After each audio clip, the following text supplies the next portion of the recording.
So I was having an interesting conversation with a friend of mine who is also a chiropractor, and he was talking about how he dialogues with his new patients. And he said something that really struck a chord with me that I really liked.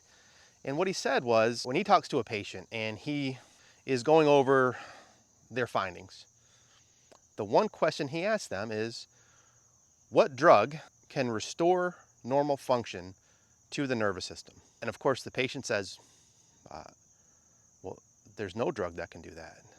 And my friend says, you're right, there is no drug that can do that because nothing but a chiropractic adjustment can restore normal function to the nervous system. That's our primary focus in chiropractic.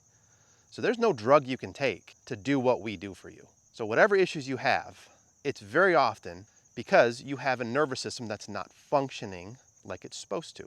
So if you have issues, you have to get your nervous system checked by a chiropractor.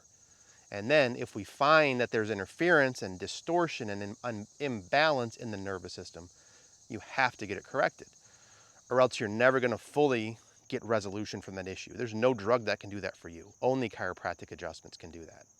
I'm Dr. Mike Guerin from Foothills Chiropractic. We help people get back to doing the things they love to do again. Thanks for watching.